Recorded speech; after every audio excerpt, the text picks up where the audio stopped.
زوجہ کے اوپر آپ کا پورا دین انحصار کرتا ہے، جس کا یہ فیصلہ غلط ہو گیا اس کی ساری زندگی دوزخ بن گئی، اور جس کا یہ فیصلہ ٹھیک ہو گیا اس کی ساری زندگی جنت بن گئی، کیونکہ اللہ نے زوجہ کے ساتھ تمہارا دین جوڑا ہوا ہے۔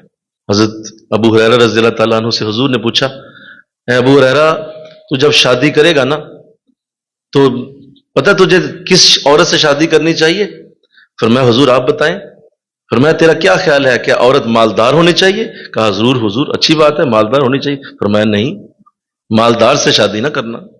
کہا حضور تو پھر کیا خوبصورت ہونی چاہیے؟ کہا نہیں، خوبصورت سے شادی نہ کرنا۔ کہا تو حضور کیا بڑے اعلیٰ خاندان سے ہونی چاہیے؟ کہا نہیں، اعلیٰ خاندان والی سے بھی نہ کرنا۔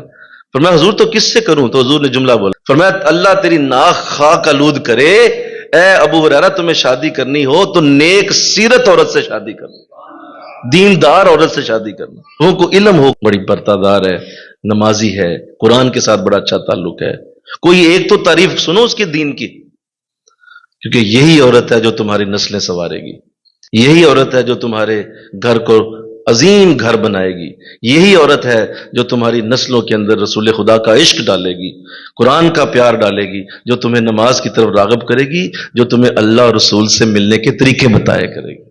اسی لیے آقا اسلام نے ارشاد فرمایا اگر عورت دیندار ہو جائے تو وہ پوری نسل کو دیندار بنا سکتی، اور اگر مرد دیندار ہو جائے تو وہ صرف اپنے گھر کو ہی دیندار بنا سکتا ہے، عورت پوری نسل کی ذمہ دار۔ اس کے لیے ہلکا سا بھی اپنے اندر ایسا انداز بنانا، کوئی بات نہیں جیسا بھی ہے جہاں سے بھی ہے اٹھا لو، تو ایسا نہ کرنا۔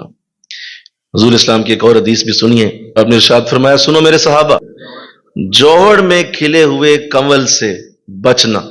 فرمایا حضور اس سے مراد کیا ہے؟ فرمایا اس سے مراد یہ ہے کہ ایک حسین خوبصورت عورت لیکن پلی ہوئی گندے ماحول میں ہو، اس کا دین ٹھیک نہیں ہے، خوبصورت ہے، چہرہ اچھا ہے، دیکھنے میں بھی بہترین ہے، لیکن اس کے اخلاق اور اس کے معاملات اتنے خراب ہیں کہ لوگوں تک پتا ہے کہ نہیں یہ اخلاق کی اچھی نہیں۔ فرمایا بچنا۔